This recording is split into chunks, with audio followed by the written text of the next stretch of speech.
नमस्कार, मी अपूर्वा आणि तुमच्या सगळ्यांचं मनपूर्वक स्वागत करते पर्सोना या माझ्या युट्यूब चॅनलवरती.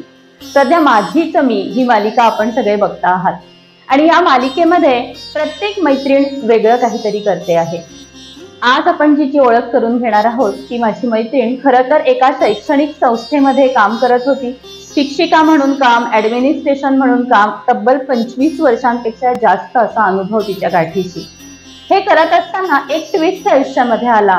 थोडे निराशेचे ढग आले, त्यात कोरोना आला आणि मग त्यावेळेला जे एकटेपण आलं किंवा जी निराशा आली त्यातनं बाहेर पडण्यासाठी म्हणून कुठून तरी एक आशेचा किरण आला. तो म्हणजे एक सायकलिस्ट आपण होऊ शकतो किंवा सायकलचा छंद जोपासू शकतो असा. मग हळूहळू ही झालेली सुरुवात काही टप्पे ओलांडत, काही चॅलेंजेस घेत 365 दिवसांचं चॅलेंज पूर्ण करण्यापर्यंत, 50, 100, 200 किलोमीटर पूर्ण करण्यापर्यंत, कुठेतरी पंढरपूरची वारी, शेगावची वारी असं करत कुलू मनाली पर्यंतचा प्रवास. बरं, हे करणारी जळगाव जिल्ह्यातली 200 किलोमीटरची जी BRM अशी काहीतरी एक स्पर्धा असते, ते करणारी जिल्ह्यातली पहिली कोण? तर आजची आपली ही मैत्रीण म्हणजे कामिनी काळे धांडे. चला या माझ्या सायकलिस्ट मैत्रिणीची आज आपण ओळख करून घेणार आहोत. भेटूया तिला. कामिनी, पर्सोना या युट्यूब चॅनलच्या माझीच मी कार्यक्रमात मनपूर्वक स्वागत. नमस्कार, धन्यवाद. मला असं विचारायचंय, म्हणजे मी जेव्हापासून तुला बघते आहे तर तू एका शाळेमध्ये नोकरी करत होतीस, शिक्षिका आहे, व्यवस्थापन करते आहे आणि हे करता करता अचानक अलीकडच्या काळामध्ये सायकलिस्ट कामिनी काळे धांडे असं काहीतरी एक ग्लॅमर क्रिएट झालेलं आहे. हा असा एकदम एवढा मोठा जो टर्न आहे हा कसा? ऍक्च्युली मी 11वी पासून 1992 पासून 2020 पर्यंत मी एका शाळेमध्ये वेगवेगळ्या पदांवर काम केलेलं आहे. आणि अचानक 20 फेब्रुवारी 2020 ला मला ती शाळा सोडावी लागली. बरं बरं. तर माझं असं होतं की मी खूप वर्कहोलिक आहे आणि अचानक मला ती शाळा सोडावी लागल्यामुळे माझ्यासाठी खूप स्ट्रेस निर्माण झाला आणि फेब्रुवारीत शाळा सोडली आणि मार्च महिन्यामध्ये कोरोना लागला. तर कोरोना जेव्हा लागला तेव्हा एकतर मी जळगावला एकटी राहत होती, माझे मिस्टर धुळ्याला होते, बँकेत सर्व्हिसला आहेत. तर तो एक वेगळा स्ट्रेस होता, एकटं राहायचं, शाळा सुटल्याचा स्ट्रेस आणि त्यात कोरोना आलेला, कुठं जाऊ शकत नव्हते. ऑगस्ट महिन्यामध्ये आम्ही दोघं कोरोनाने पॉझिटिव्ह झाले. व आम्ही जेमतेम बरे होतो का ना होतो तेव्हाशीच माझा भाऊ ऍडमिट झाला. सकाळी वहिनी, संध्याकाळी वडील, असे 3 पेशंट माझे हॉस्पिटलमध्ये होते आणि माझ्याही 7 वर्ष झाले पॅरालिसिस बेडवर आहे. तर ती पण म्हणजे तिचं आम्ही चेक केलंच नाही. ती प्लस दोघं भाचे असे घरात क्वारंटाईन. सो 6 पेशंट आणि आम्ही दोघंच बाहेर. त्यात जस्ट 3-4 दिवसापूर्वी आम्ही कोरोनातनं बाहेर निघालेलो. त्यात 6ला वडिलांना ऍडमिट केलं आणि 9ला वडील माझे एक्सपायर झाले. सो तो जो आणि मी माझ्या वडिलांना खूप अटॅच होती. तर बरं, आईचं भावाशी आणि बहिणीशी बोलणं होत होतं, पण बाबांशी बोलणं होत नव्हतं. ती मला विचारत होती की बाबांचं काय, बाबांशी काही बोलणं होत नाही. पण मी तिला 5 दिवस सांगू शकले नाही की माझे बाबा गेले आहेत असं. कारण की मला जे व्यक्ती गेलेलं आहे त्याच्यापेक्षा जे आहे त्याची काळजी घेणं खूप गरजेचं होतं. म्हणून मी आईला 5 दिवस सांगितलं नाही, भावाला 4 दिवस सांगितलं नाही, कारण की त्याला ऑक्सिजनची गरज होती त्यावेळेस. तर हा सगळा जो स्ट्रेस होता तो पूर्ण सप्टेंबर महिना माझ्यासाठी खूप स्ट्रेसफुल गेला. आणि त्यातनं बाहेर निघण्यासाठी म्हणून मी फेसबुकला प्रतिभा चौधरी म्हणून नाशिकच्या ज्या काकू आहेत त्यांना मी फॉलो करायची. त्यांचं मी नेहमी बघायची की त्या सायकलिंग करतात, खूप कुठं जातात. तर मलाही असं वाटायचं की आपण काहीतरी करायला पाहिजे. आणि तेवढ्यातच मी त्यांची पोस्ट बघितली की 1000 किलोमीटर कम्प्लीट करायचे होते 1 ऑक्टोबर ते 1 मार्च पर्यंत. तर म्हटलं चला आपण रोजचे जरी 5-7, 7-8 जरी केले तर आपले होतील, हा विचाराने मी पण म्हटलं रजिस्ट्रेशन करूया. आणि म्हणून मी 1 ऑक्टोबर पासून खरं सायकलिंगला सुरुवात केली. अच्छा, ही कधीची गोष्ट आहे? 1 ऑक्टोबर 2020 ची. अच्छा, 3 वर्षापूर्वीची. म्हणजे माझ्या वयाच्या 44व्या वर्षी ती मी सायकलिंग सुरू केली. आणि ती रोज मी माझी घरातनं निघायची. माझ्याकडे सायकल नव्हती, पण माझ्या भाचीची जी सायकल होती लेडी बर्ड ती तिच्या मामी बहिणीला दिलेली होती. बर. ती मी मागून घेतली अच्छा. आणि त्या सायकलवर मग मी घरून निघायची, HDFC कॉर्नरचे 4 कॉर्नर फिरून घरी परत यायची. ओके. असं वाटायचं खूप झालं आपलं. पण जेव्हा ते स्ट्रावा डाउनलोड केलं आणि त्याच्यावर कळलं की अरे हे तर आपण जे फिरतो ते फक्त 5-7-4 किलोमीटरच होतंय. मग ते असं करत करत मी सुरुवात केली. मी तेव्हा जस्ट एकटीच सायकलिंग करत होती, पण मी एकटी सायकलिंग करते हे बघून आमच्या बिल्डिंग मध्ये एक अरविंद नवाल आहेत, त्यांनी मला एका सायकलिंग ग्रुपला रिसायकल टीम म्हणून जो एक ग्रुप आहे त्या ग्रुपला मला जॉईन करून घेतलं. अच्छा. मग मी त्या ग्रुपवर सगळ्यांच्या ऍक्टिव्हिटीज बघत होती, कोण काय काय करतंय, कसं कसं करतंय. मग त्याच्यातनं मला बरंच मोटिवेशन मिळत गेलं आणि मी रोज मग सायकलिंग थोडं 5, 6, 8 असं वाढत वाढत गेलं माझं. आणि माझी जेव्हा सायकलिंगचं त्यात एक अजय पाटील सर होते, त्यांचं मी रोज बघायची, डे 1, डे 2. म्हटलं अरे हे ब्रेक घेत नाही. मग तिथून मला इन्स्पिरेशन मिळालं आणि मग मी 365 दिवसाचं चॅलेंज स्वतःसाठी घेतलं. आणि जेव्हा मी सायकलिंग करत होती तेव्हा माझं 34व्या दिवशी माझं सायकलिंगचे 26 किलोमीटरचा माझा हायेस्ट होता. आणि त्याच दिवशी ग्रुपवर मी पाहिलं की 35व्या दिवशी सगळेजण 4 नोव्हेंबर 2020 ला सगळे चतुर्थी निमित्त पद्मालयाला जाणार आहे. आता सगळ्यांकडे गिअरच्या सायकल, माझ्याकडे साधी लेडी बर्ड. त्यांचा स्पीड आणि माझा स्पीड मॅच होणं शक्यच नाही. म्हणून मग मी काय केलं की अजय पाटील सरांना फोन केला. म्हटलं सर मला यायची तर खूप इच्छा आहे, पण मला नाही वाटत की मी तुमचा स्पीड मॅच करू शकेल. सर म्हटले काही हरकत नाही मॅडम, तुम्ही या, मी मी जरी पुढे गेलो तर तुमच्यासाठी मी मागे येईल. मग आता जायचं तर ठरलं, पण आता ते लोक निघायच्या आधी मला निघायचं होतं. म्हणून मग मी एक सागर अंबाणेरकर म्हणून माझे फ्रेंड आहेत, त्यांना मी फोन केला. म्हटलं तुम्ही माझ्यासोबत लवकर निघाल का? तर हे सगळेजण 5 वाजता निघाले. आम्ही 4 वाजेशी निघालो, कारण की माझ्याकडे लाईट नाही, काहीच नाही. त्यांच्याकडे एक लाईट होता, त्या लाईटावर आम्ही निघालो. म्हणजे आम्ही शिरसोलीला पोहोचलो तेव्हा हे लोक आम्हाला शिरसोलीला भेटले. म्हणजे ते आमच्या मागून निघून आम्ही शिरसोली पोहोचेपर्यंत ते आलेले. आणि रस्त्याने एक सर मला भेटले, ते होते आपल्या जिल्ह्याचे जिल्हा नियोजन अधिकारी प्रतापराव पाटील सर. ते मला बोलले, म्हणे मॅडम तुम्ही या, आम्ही आहोत पुढे. आणि लिटरली मी तुम्हाला सांगते की पद्मालय पोहोचेपर्यंत ते 2-3 वेळा मागे परत आले आणि ते मोटिवेट करत होते की मॅडम या तुम्ही, आम्ही आहोत. जी एक आपल्याला मोटिवेशनची गरज असते जेव्हा तुम्ही खूप काहीतरी छोटंसं केल्यानंतर मोठं करायला जात असतात तेव्हा. तर अजय पाटील सर आणि प्रतापराव पाटील सर या दोघांनी इतकं छान मोटिवेशन दिलं, त्यामुळे मी कम्प्लीट केलं. पद्मालयाला पोहोचले, पहिल्यांदा घाट पायी चढले, कारण की शक्यच नव्हतं त्याच्यावर चढणं. रिटर्न घरी आले, 64 किलोमीटर झालेलं. आणि तिथून मी आईकडे गेली होती. आईकडून घरी जायचं, मग स्ट्रावा बंद करू म्हटलं. पण रस्त्याने जाताना मला अजय पाटील सर भेटले RTO ऑफिसर. ते मला म्हटले मॅडम आज जर तुम्ही 100 किलोमीटर कम्प्लीट केले तर तुमचा कलेक्टरच्या हस्ते सत्कार होईल. म्हटलं सर 64 झालेले, अजून एवढे बाकी आहेत 36, कसं शक्य? आणि तेही या लेडी बर्ड वर. आणि ऊन झालेलं, मला यायला जवळजवळ 11-11:30 झालेले. ते म्हणे मॅडम काही जण मेहरून ट्रॅकवर ऑलरेडी ट्रॅकवर प्रॅक्टिस म्हणजे सायकलिंग करतायत आणि ते कम्प्लीट करतायत, तुम्हाला यायचं असेल तर आम्ही थांबतो तुमच्यासाठी. बरं, मग मी घरी गेले आणि फक्त भात खाल्ला आणि इमिडिएट मग मी ट्रॅकवर गेले. आणि त्या 5 किलोमीटरचा ट्रॅक, म्हणजे जायचं 2.5 आणि यायचं 2.5, त्या 5 किलोमीटरच्या ट्रॅकवर मी माझं सायकलिंग करायला लागले. मग सर थांबलेले होते. थोडा वेळ एक राऊंड झाल्यानंतर मी सरांना म्हटलं सर तुम्ही जा. म्हणे मॅडम तुम्ही, म्हटलं सर तुम्ही काळजी करू नका, आता मी ठरवलंय ना बाय हुक और क्रूक मी कम्प्लीट करेन. मग सरांना जाऊ दिलं आणि मग मी आपली चक्रा मारत राहिली. आणि शेवटच्या 5 किलोमीटरला माझी सायकल पंक्चर झाली. मग सरांना फोन केला, सरांनी अरेंजमेंट केली दुसऱ्या सायकलची आणि अशा प्रकारे माझी पहिली सेंचुरी त्या दिवशी 35व्या दिवशी कम्प्लीट झाली. चतुर्थीच्या दिवशी म्हटलं दिवसही खूप चांगला आहे. आणि खरं सांगू का, जेव्हा ते 100 किलोमीटर कम्प्लीट झालं तेव्हा माझाच मला विश्वास होत नव्हता की अरे आपण 100 केले. कारण की आधी मी ग्रुपवर बऱ्याच जणांचं बघितलं होतं की त्यांनी 50 केले. मी म्हटलं अरे आपले तर 50 कधी होतील, हा मी विचार खूप करत होती किंवा आपला 50 कधी होतील. 50 तर नाही, पण डायरेक्ट 100 करून मोकळे झाले आणि तेही विदाऊट गिअरच्या सायकलवर. म्हणजे बऱ्याच जेंट्सनी मला, संध्याकाळी कलेक्टरच्या हस्ते, आपले अभिजित राऊत कलेक्टर होते त्यावेळेस, त्यांच्या हस्ते सत्कार केला. सगळ्यांना मोटिवेशन करण्यासाठी प्रतापराव पाटील सर जे 100 किलोमीटर करत होते त्या सगळ्यांचा ते सत्कार करत होते, त्याच्यामुळे बाकीच्यांनाही मोटिवेशन मिळत होतं. मस्त. तर माझं हे बघून बाकीच्या जेंट्सला सुद्धा असं वाटलं की अरे ही लेडी जर 100 किलोमीटर या लेडी बर्डवर करू शकते हा. तर आपण का नाही करू शकत. त्यामुळे माझं बघून बऱ्याच जणांनी नंतर 100 किलोमीटर केले. वा वा वा, खूपच छान.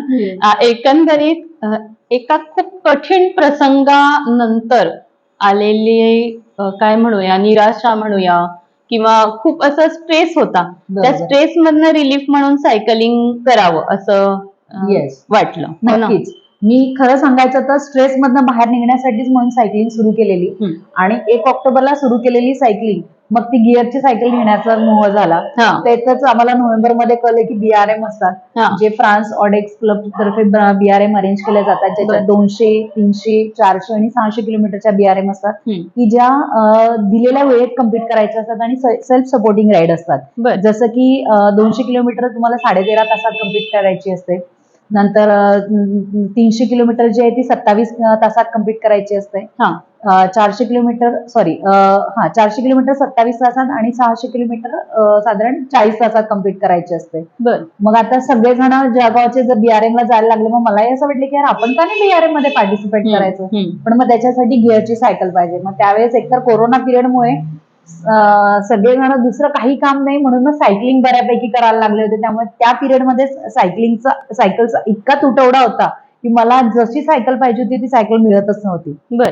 पण लकीली डिसेंबर महिन्यामध्ये मला एक MTB मिळाली आणि मग मी ती सायकल घेतली आणि फेब्रुवारी महिन्याच्या 28 फेब्रुवारीला मी 200 किलोमीटरची BRM केली. त्याच्या आधी माझी 200 किलोमीटरची BRM म्हणजे यू वोंट बिलीव्ह की मलाही वाटत नव्हतं की माझ्याने ते कम्प्लीट होईल असं. पण kilometre is just a number. तुम्ही सायकलिंग जी करता ती तुमची मेंटली आणि तुम्ही जर मनाने ठरवलं ना तर तुम्ही काहीही करू शकता. हेच त्याचं सगळ्यात मोठं उदाहरण आहे. अच्छा, म्हणजे 200 किलोमीटर चालवण्यासाठीचं टार्गेट घेतलं BRM म्हणजे? हो. 200 किलोमीटर म्हणजे सकाळी 6ला सुरू होते ती संध्याकाळी 7:30ला संपते आणि त्या 13.5 तासामध्ये तुम्हाला सायकल पण चालवायची असते, तुमचा नाश्ता, जेवण, पाणी सगळं त्यातच करायचं असतं आणि त्याच्यात काही टाइमचं लिमिट असतं की कट ऑफ टाइम असतो, त्या टाइमापर्यंत तुम्ही तिथे पोहोचले पाहिजे आणि जर समजा तुम्ही त्या टाइमात तुम्ही नाही पोहोचलात तर तुम्हाला तिथूनच ते क्विट करायला लागते. सो मी जे पहिल्यांदा जी 200ची BRM केली ती माझी 12 तास 40 मिनिटामध्ये माझी ती कम्प्लीट झाली होती. बर. आणि मग मी जेव्हा 300 किलोमीटर करायला गेले तर रात्री आम्ही एकदम छान व्यवस्थित पोहोचणार होतो, पण जो अचानक धो पाऊस सुरू झाला की अक्षरशः 5 फुटाच्या पुढचं काही दिसत नव्हतं. अरे बापरे. त्यामुळे आम्हाला 1.5 तास एका ठिकाणी थांबावं लागलं. बर. आणि नंतर मग आम्ही थोडा पाऊस थोडा कमी झाला पण तसंच आम्ही पावसामध्ये म्हणजे जी BRM होती आम्ही औरंगाबादला केली होती. औरंगाबाद पासून बीडच्या पुढे गेवराई वगैरे जे आहे मांजरसुंबा घाट तो कम्प्लीट करून मग आम्हाला परत औरंगाबादला यायचं होतं. अशी ती 300ची BRM होती आणि अरे बापरे. हे खूप भयानक होतं. त्यात नंतर 400ची जी BRM होती, 400च्या आधी मी 600 किलोमीटर केले. 600 किलोमीटरची जी BRM होती म्हणजे 600 किलोमीटर एका ह्याच्यात चालवायची आहे सायकल? हो. अरे वा. चालवायची म्हणजे तुम्ही त्यात ब्रेक घेऊ शकताय. म्हणजे ती जर सकाळी आज 6ला सुरू झाली तर उद्या रात्री 10 वाजता ती BRM संपते. वेळ दिलेली असते 40 तासाची. बर. आणि ही जी माझी 600ची BRM होती मी जिंतूर पासून येरमाळा एडशी पर्यंत जाऊन रिटर्न परत जिंतूरला यायचं होतं. तर यात सुरुवात झाली आणि पहिल्या 10 किलोमीटरला मी सकाळी अंधारामध्ये मला खड्डा न दिसल्यामुळे मी पडल्यामुळे माझ्या ओठाला लागलं होतं. म्हणजे माझा ओठ लटकत होता, लिटरली वरती लागलेलं, खाली हा ओठ लटकत होता. आणि सगळ्यात महत्वाचं म्हणजे माझ्या उजव्या पायाचा जो गुडघा होता त्या गुडघ्याची वाटी सरकली होती आणि त्याला दुखापत पण झाली होती. पण ही वाटी सरकली होती हे मला माहितीच नव्हतं. मला फक्त लागलं एवढंच माहिती होतं.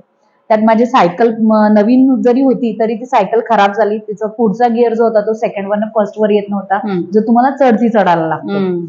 तर जेव्हा मी पडली तर तेव्हा सगळ्यांना असं वाटलं की आता ह्या मॅडम क्विट करतील. ते माझी सायकल रिपेअर करायला लागले, पण ती सायकल रिपेअर होत नव्हती. मी त्यांना म्हटलं तुम्ही राहू द्या जशी आहे तशीच, याच्याने माझा ऑलरेडी स्पीड कमी झालाय, मी अशीच कम्प्लीट करते.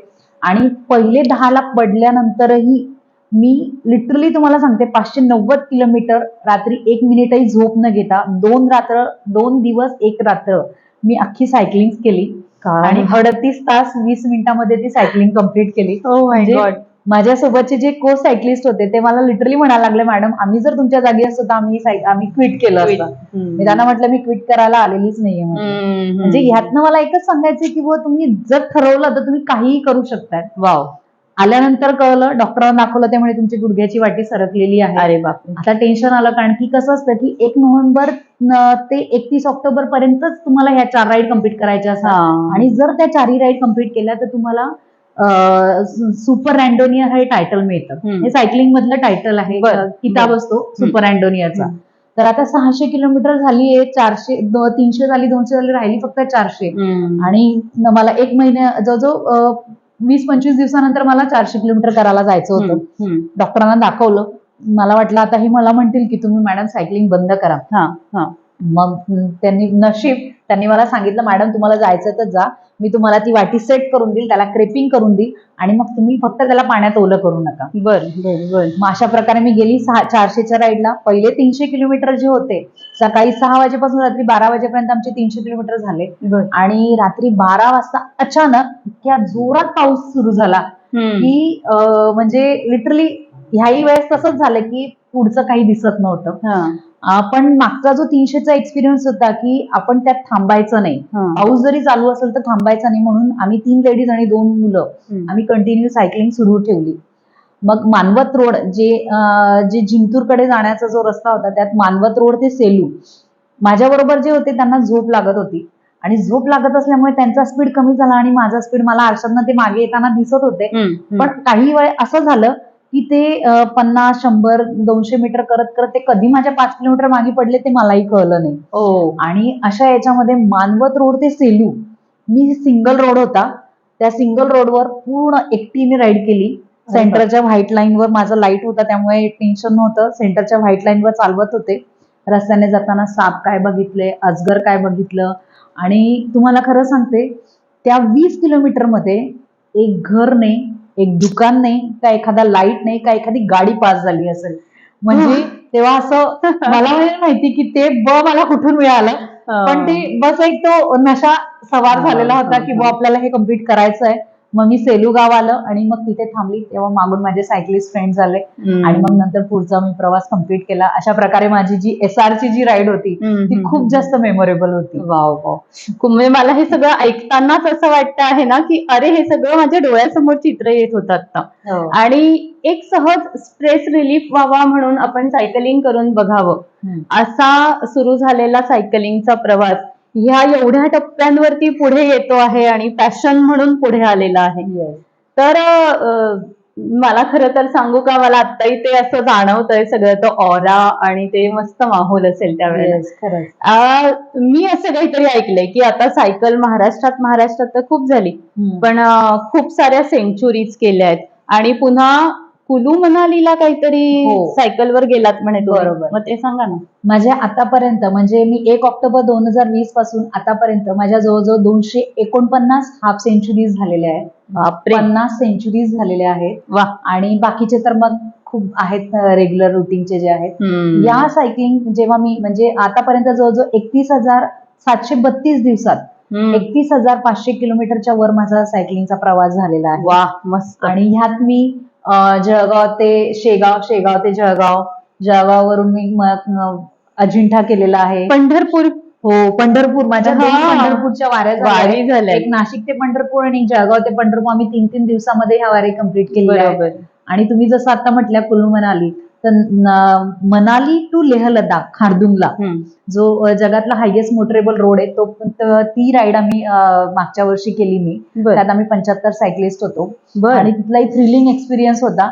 म्हणजे जिथे तुम्ही नॉर्मलला जे सायकल चालवतात की तुम्ही 5 फुटाच्या माणसाला इझिली कव्हर करू शकता, तिथे 5 फुटाच्या माणसाला कव्हर करणं खूप डिफिकल्ट आहे. कारण की तिथे सायकल फक्त फर्स्ट आणि फर्स्ट गिअरवरच चालते. मागचा पण पहिला आणि पुढचा पण पहिला.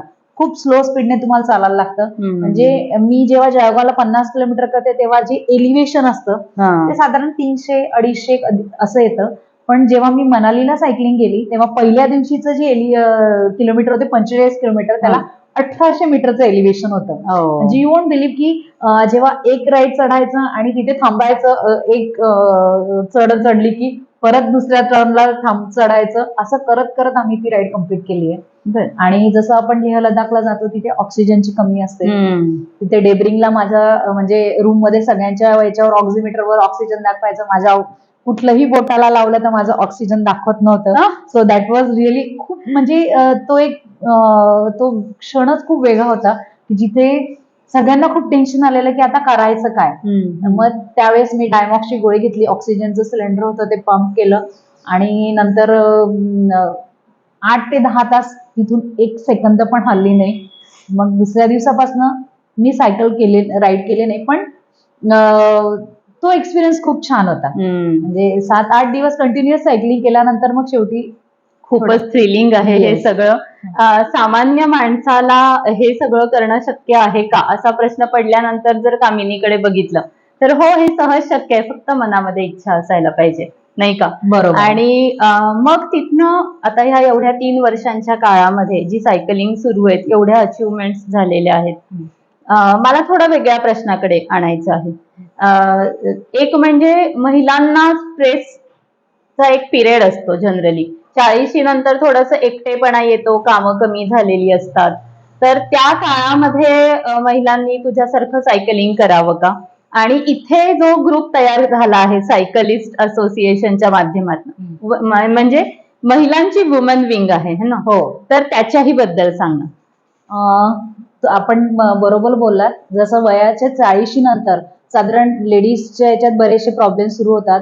45 नंतर मेनोपॉज पिरियड सुरू होतो आणि त्या पिरियड मध्ये कसं होतं ना की बऱ्यापैकी स्ट्रेस येतो, तुमच्या हार्मोनल चेंजेस होतात, त्याच्यामुळे तुमची चिडचिड वाढते, बऱ्याचशा गोष्टींमध्ये प्रॉब्लेम येतो. तर मला असं वाटतं सायकलिंग हे सगळ्यात बेस्ट साधन आहे असं मला वाटतं. कारण की सायकलिंग केल्याने काय होतं ना की तुम्ही एक शहराच्या बाहेर एक 10-15 किलोमीटर जरी गेलात तर तुम्ही निसर्गाच्या सानिध्यात जातात. बरोबर. आणि निसर्गाच्या सानिध्यात गेल्यानंतर तुमचा जो काही स्ट्रेस आहे तो निघतो. कारण की लेडीज ही कशी आहे की ती एका वेळेस 10 ठिकाणी काम करत असते, तिला प्रत्येकाचं बघायचं असतं आणि अशा याच्यात तिने स्वतःला वेळ देणं गरजेचं आहे. आणि ती जर स्वतः चांगली असेल, तिचं स्वास्थ्य जर चांगलं असेल तर ती नक्कीच सगळ्यांसाठी व्यवस्थित बाकीचं सगळं व्यवस्थित बघू शकते. म्हणून मला असं वाटतं की तिने स्वतःसाठी तरी वेळ द्यावा.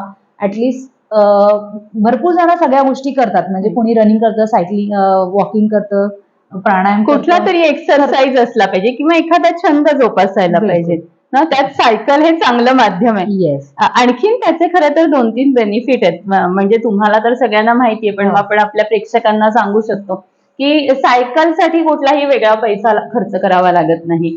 मुळामध्ये तुमची इच्छा असेल तर सायकल काढा आणि खरं तर तुम्ही गो ग्रीन आपण जे काय सध्या म्हणतो आहोत त्याकडे सुद्धा जातो, कारण कुठलंही फ्युएल लागत नाही त्याच्यासाठी. अगदी बरोबर. एक्सरसाइज होतो, हेल्थ चांगली राहते, वजन कमी करण्याचं टेन्शन असतं त्यांना तर त्याच्यातनं रिलीफ मिळतो, नाही का? बरोबर. म्हणजे मी जेव्हापासून सायकलिंग सुरू केली आहे तेव्हापासून मी माझे मोस्टली कामं सगळे सायकलवर करते. म्हणजे माझी भाजी आणणं असो किंवा माझा एक ऑनलाईन बिझनेस आहे, माझं काही पार्सल वगैरे द्यायचे असेल तर मी सरळ माझी सायकल काढते आणि मी सायकलवर जाऊन देऊन येते. त्यामुळे आपण एक पर्यावरणाचं पण त्याच्यात भान राखू आणि प्रदूषण कमी होतं. म्हणून मी माझी सगळ्यांना विनंती आहे की जेवढं होईल तेवढं सगळ्यांनी त्या सायकलिंग कडे वळावं, जेणेकरून आपण प्रदूषण कमी करू आणि पर्यावरणाला आपल्याकडून काहीतरी. तुम्ही अशा बऱ्याच साऱ्या काहीतरी मला वाटतं ऍक्टिव्हिटीज घेत असतात ना, की अशा पद्धतीचं त्या माध्यमामधून काहीतरी जागृती व्हावी. येस. जसं मी तुम्हाला सांगितलं की मी एका ग्रुपला जॉईन आहे, रिसायकल टीम. तसेच एक जळगाव सायकलिस्ट असोसिएशनचा पण एक ग्रुप आहे, पण त्यात सगळे जेंट्स आणि लेडीज आहे. मग मला असं वाटलं की आपण लेडीजसाठी काहीतरी करावं, म्हणून मी जेव्हा सायकलिंग सुरू केली त्याच्यानंतर एक साधारण 2-1 महिन्यानंतर मी जळगाव वुमन ऑन व्हील्स हा एक व्हॉट्सअप ग्रुप तयार केला. आणि मग त्यात मी रस्त्याने जाताना मला जी लेडीज दिसायची मी तिचा नंबर घेऊन तिला ग्रुपमध्ये ऍड केला. आणि माझा उद्दिष्ट हाच की मी जी काही कोणाला बघून मी मोटिवेट झालीये तसं माझं बघून अजून कुणीतरी मोटिवेट व्हावं, म्हणून मी माझ्या रोजच्या राईड माझ्या स्टेटसला फेसबुकला ठेवायला लागली. आणि ते बघून बऱ्यापैकी लेडीज त्याला जॉईन झाल्या. आणि मग आता लेडीज जॉईन झाल्यात म्हटल्यानंतर मग आम्ही काय करतो की बऱ्याचशा वेळेस आता जसं नवरात्र उत्सव आहे तर आम्ही 9 देव्यांची जळगावमध्ये ज्या देव्यांचे मंदिर आहेत त्या मंदिराला जाऊन आम्ही दर्शन घेत होते. सायकलने Wow. जायचं. तर 9 देव्यांचे 9 राईड आम्ही अरेंज करतो. गणपती असतील तर गणपतीला वेगवेगळ्या ठिकाणी, पद्मालय, कधी तळसोत, कधी महासिद्धी गणपती वगैरे अशा वेगवेगळ्या ठिकाणी आपल्या ride करायचे. जिल्ह्यामधल्या अशा Yes. ठिकाणांना अशा ठिकाणांना Wow. आम्ही ते राईड अरेंज करत असतो. मस्त. जेणेकरून कसं असतं, प्रत्येकाला रोज येणं पॉसिबल होत नाही, पण ह्या एखाद्या विशिष्ट राईड अरेंज करण्यामुळे असं होतं की ते त्याच्या ग्रुपमध्ये येतात. बरोबर. आणि ग्रुपमध्ये आल्यानंतर थोडं मोटिवेशन होऊन मग कदाचित असं होतं की पुढचे 4 दिवस ते अजून कंटिन्यू सायकलिंग करतात. नक्कीच. ते हे खूप छान आहे, कारण वुमेन्स ऑन व्हील्स या ग्रुपमध्ये इतक्या सगळ्या जणी आहेत की ज्या अशा पद्धतीने, आपल्याला घरातनं बाहेर साधं भाजी आणायला जायचं तरी आपण गाडी काढतो हल्ली, पायी जाणं तर नाहीच म्हणजे होत, काही वेळेला शक्य नसतं, पण सायकल चांगलं माध्यम आहे. आणि तुमच्या या ग्रुपमुळे खूप जणी आता हल्ली सायकलवर बघायला मिळत आहेत आम्हाला. Yes. तर नक्कीच अनेक जणी याच्यातनं प्रेरणा घेतील, नाही का? हो. जाता जाता आपल्या बाकीच्या सगळ्या, आता फक्त महिलाच असं नको म्हणूयात आपण, पण बाकीचे सगळ्याचे प्रेक्षक आपले बघत आहेत हा आजचा आपला कार्यक्रम, तर त्यांच्यासाठी माझीच मी कामिनी हे कसं सांगू शकतो आपण, आणि कामिनीने इतरांना काय सांगायला हवं आहे एक सायकलिस्ट म्हणून? मला असं वाटतं की प्रत्येकाने आपल्या स्वास्थ्याकडे लक्ष द्यायला पाहिजे. आणि जसे आमचे सर म्हणतात, रात्रीच्या मित्रांपेक्षा तुम्ही सकाळचे मित्र जोडा. सकाळचे मित्र याच्यासाठी, कारण की सकाळी तुम्ही कुठली तरी एक्सरसाइज करताय की ज्यामुळे तुमचं स्वास्थ्य चांगलं राहतं, आणि तुम्ही सकाळी जर कुठलीही एक्सरसाइज केली असेल तर त्याने तुम्हाला दिवसभर खूप फ्रेश वाटतं. तर म्हणून मला असं वाटतं की सगळ्यांनी आणि सायकलिंग का करावी हे पण मला सांगावं असं वाटतं, कारण की तुम्ही कुठलीही ऍक्टिव्हिटी करत असाल तर त्याला काहीतरी लिमिट असतं, पण सायकलिंग हे तुम्ही तासन तास करू शकतात.